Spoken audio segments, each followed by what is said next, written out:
नमस्कार साथियों, स्वागत करता हूं आपके अपने यूट्यूब चैनल में। साथियों, एनटीए यूजीसी नेट हिंदी की तैयारी हम करवा रहे हैं। तो आज के इस वीडियो के माध्यम से कुछ महत्वपूर्ण प्रश्न आपके सामने रखेंगे और उनकी व्याख्या, प्रत्येक प्रश्न के सही विकल्प के उत्तर की व्याख्या भी हम करवाएंगे। साथियों देखिए, ये प्रश्न है पहला कि इनमें से कौन सी बोली बिहारी हिंदी वर्ग में नहीं आती है। बिहारी हिंदी वर्ग पता ही है आपको, ठीक है। तो भोजपुरी, मगही, मैथिली या छत्तीसगढ़ी। तो साथियों आपको पता ही है कि छत्तीसगढ़ी जो भाषा है ये बिहारी हिंदी में नहीं है, ठीक है। इसलिए सही विकल्प हमारा छत्तीसगढ़ी आएगा। और आपको बता देते हैं कि पहली भोजपुरी, मगही और मैथिली जो बिहारी वर्ग की भाषाएं हैं, बिहारी हिंदी की भाषाएं हैं। और जो छत्तीसगढ़ी है जो पूर्वी हिंदी में आती है, ठीक है। पढ़ा होगा आपने, 18 उपबोलियाँ हैं, कहीं कहीं आपको 17 भी मिल जाएंगी। तो व्याख्या है इस प्रश्न की, वो देख लेते हैं साथियों। क्या है वे, क्या व्याख्या, वो हम पढ़ रहे हैं, ठीक है। देख लेते हैं इसको। हिंदी में 5 उपभाषाएं और 18 बोलियां हैं। ये पांचों उपभाषाएं अपभ्रंश से निःसृत हैं, मतलब अपभ्रंश से बनी हैं बोलियां इन उपभाषाओं से, ठीक है। तो साथियों देखिए, अपभ्रंश कौन से अपभ्रंश, शोर से नहीं, ठीक। और पश्चिमी हिंदी इसी से निकली है पूरी की पूरी। और पश्चिमी हिंदी में जो बोलियां हैं, खड़ी बोली, ब्रज, हरियाणवी जिसे बांगरू भी कहा जाता है, खड़ी बोली को कोर भी कहा जाता है, बुंदेली भी है और कन्नौजी भी है। इसके बारे में हमने पहले वीडियो बनाई हुई है साथियों, लिंक आपको डिस्क्रिप्शन में मिल जाएगा। शोर से ही राजस्थानी भाषा निकली, राजस्थानी हिंदी निकली। और इसमें भी 4 भाषाएं हैं, 4 बोलियां हैं, ठीक है। और राजस्थानी उपभाषा में 4 बोलियां हैं। देखिए, पश्चिमी राजस्थानी इसको मारवाड़ी कहा जाता है, पूर्वी राजस्थानी जयपुरी कहा जाता है, उत्तरी राजस्थानी मेवाती कहा जाता है, दक्षिणी राजस्थानी को मालवी कहा जाता है। जरा लेना साथी, याद कर लेना इसको। आगे शोर सैनी से ही खस या पहाड़ी उपभाषाएं निकली, जिसमें कमयानी, गढ़वाली और नेपाली हम कह सकते हैं। उसके आगे अर्धमागधी आता है, अर्धमागधी से पूर्वी हिंदी निकली, जिसमें 3 बोलियां आती हैं, अवधी, बघेली और छत्तीसगढ़ी। यह मैंने अभी बोला, छत्तीसगढ़ी पूर्वी हिंदी में आती है।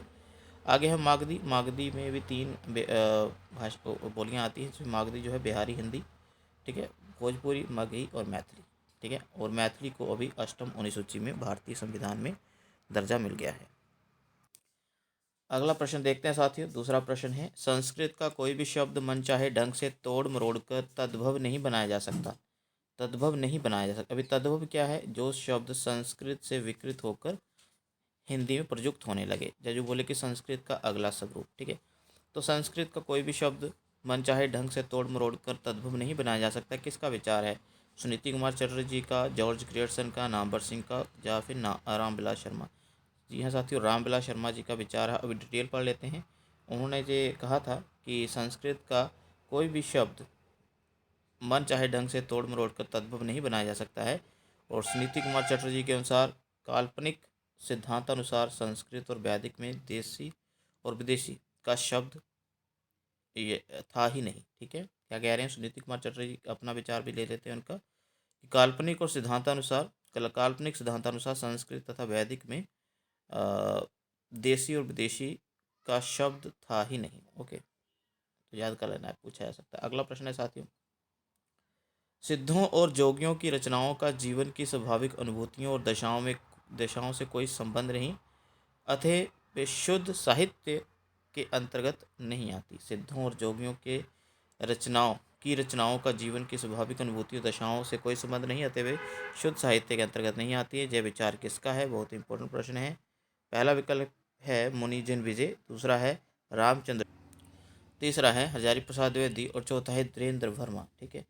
तो ये विचार जो है रामचंद्र शुक्ल ने कहा है अपनी पुस्तक हिंदी साहित्य का इतिहास में। क्या कहा है, सिद्धों और जोगियों की रचनाओं का जीवन की स्वाभाविक अनुभूतियों और दिशाओं से कोई संबंध नहीं है, वे शुद्ध साहित्य के अंतर्गत नहीं आती हैं। तो ये शुद्ध साहित्य के अंतर्गत नहीं आती हैं, जोगियों और सिद्धों की वाणी, ठीक है।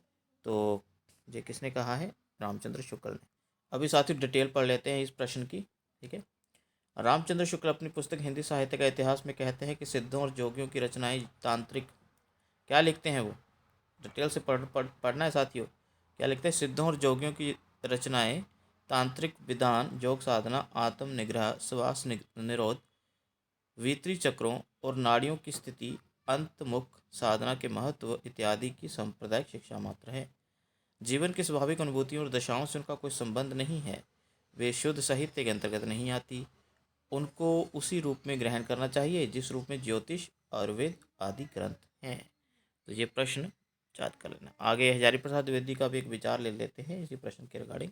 क्या कह रहे हैं कि हजारी प्रसाद द्विवेदी का मत है कि धार्मिक प्रेरणा या आध्यात्मिक उपदेश को काव्यत्व के लिए बाधक नहीं समझना चाहिए। क्या कह रहे हैं कि धार्मिक प्रेरणा या आध्यात्मिक उपदेश को काव्यत्व मतलब काव्य के तत्व के लिए बाधक नहीं समझना चाहिए। धार्मिक प्रेरणा है, अगर आध्यात्मिक उपदेश है किसी काव्य में, तो उसको हम बाधक नहीं समझ सकते हैं काव्य तत्व में।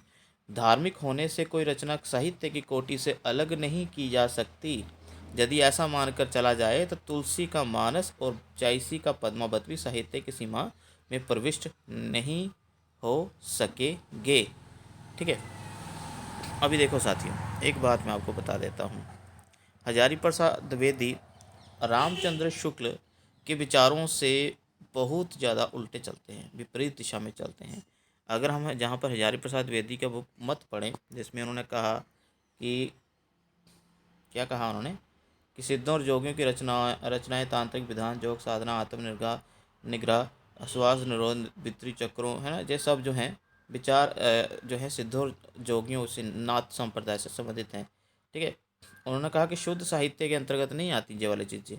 लेकिन वहीं दूसरी ओर हजारी प्रसाद द्विवेदी कह रहे हैं कि अगर धार्मिक प्रेरणा है, मतलब धर्म की बात हो रही है, आध्यात्मिक उपदेश है काव्य में, तो इसको साहित्य की कोटि से अलग नहीं किया जा सकता। रामचरितमानस में भी तो धर्म की बातें हैं, पद्मावत में भी हैं, पद्मावत भी सीख मिलती है, तो इसमें भी तो साहित्य है। तो कहीं ना कहीं हजारी प्रसाद द्विवेदी जो पीछे कहा गया है ना, उसको चुनौती दे रहे हैं। हजारी प्रसाद द्विवेदी चुनौती दे रहे हैं, किसको चुनौती दे रहे हैं? रामचंद्र शुक्ल को। कि वे शुक्ल मानते हैं कि नाथों और सिद्धों की जो वाणी है वो शुद्ध साहित्य के अंतर्गत नहीं आती है, लेकिन हजारी प्रसाद द्विवेदी कहते हैं आती है। बस यही तो मैं कहना चाह रहा हूँ साथियों। ठीक है। अगला प्रश्न पढ़ते हैं साथियों। काफ़ी इम्पोर्टेंट प्रश्न है। पंक्ति है कि आरे नव यौवन अविरामा, यत देखल तत कहिए ना पारिये, शिवो अनुपम एक ठामा। उक्त काव्य पंक्ति में कवि कहना चाहता है कि वह, ठीक है, तो ये पंक्तियां आपको बता देते साथ ही विद्यापति की पंक्तियां हैं। ठीक है, ये विद्यापति की पंक्ति। विकल्प पढ़ लेते हैं। विद्यापति की इन पंक्तियों में क्या कहा जा रहा है? पहले है कि रूप वर्णन करने में संभ्रम, मतलब भ्रम की स्थिति में है, कि भ्रम है, मतलब रूप वर्णन नहीं हो पा रहा है। आगे है आंशिक रूप से रूप वर्णन करने में समर्थ है, या फिर तीसरा है रूप वर्णन करने में समर्थ है, चौथा है रूप वर्णन करने में असमर्थ है। तो विकल्प जो सही आएगा साथियों, रूप वर्णन करने में असमर्थ है। ठीक है। क्या है इन पंक्तियों का अर्थ? रूप वर्णन मतलब सुंदरता का व्याख्यान करने में असमर्थ है। ठीक है। अभी पढ़ लेते हैं। पंक्ति पहले पढ़िए कि आरे नव जौवन अविरामा, जत देखल तत कहिए ना पारिये, शो शव अनुपम एक ठामा। तो इसको डिटेल से पढ़ते हैं साथियों। क्या कहा जा रहा है कि यह पंक्तियाँ विद्यापति की हैं। इन पंक्तियों में कवि नायिका का नक्शिक वर्णन करने का प्रयास करता है। नक्शिक मतलब सिर से लेकर पैर तक उसकी सुंदरता का वर्णन करने का प्रयास करता है। वह कहता है कि आह, नायिका का यह कैसा मोहक नवयौवन है। ठीक है। सुंदर, अविराम का मतलब सुंदर, मोहक भी कह सकते हैं। कि नायिका का यह कैसा मोहक नवयौवन है, ऐसा रूप की देखा हुआ भी नहीं कहा जा रहा। ठीक है। ऐसा रूप कि इसका व्याख्यान करना असंभव है, यह चकित करने वाला है, जैसे 6 अनूठे पदार्थ एक स्थान पर इकट्ठे हो गए हों। ठीक है। आगे बढ़ते हैं साथियों। अगला है रस गगन गुफा में अजर झरे, अजपा सुमरिन जाप करे। तो इन पंक्तियों में गगन गुफा का क्या अभिप्राय है? ठीक है। विकल्प पढ़ लेते हैं साथियों। विकल्प है आसमान में स्थित गुफा, दूसरा है अलौकिक गुफा, तीसरा है शस्त्रार्क चक्र, चौथा है मूलाधार चक्र। तो रस गगन गुफा में अजर झरे, अजपा सुमरन जाप करे, इसका जो सही विकल्प आएगा वो आएगा सहस्त्रा चक्र। ठीक है, अभी डिटेल पढ़ लेते हैं इसकी, देख लेते हैं क्या है।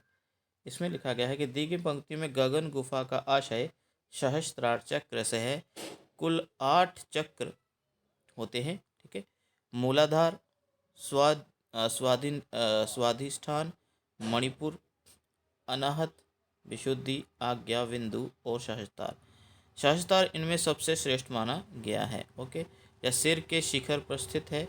इसे ब्रह्मरंध्र, ईश्वर का द्वार भी कहा जाता है। यह आध्यात्मिक चेतना और दिव्यता का केंद्र है। ओके, ये याद कर लीजिएगा आपको।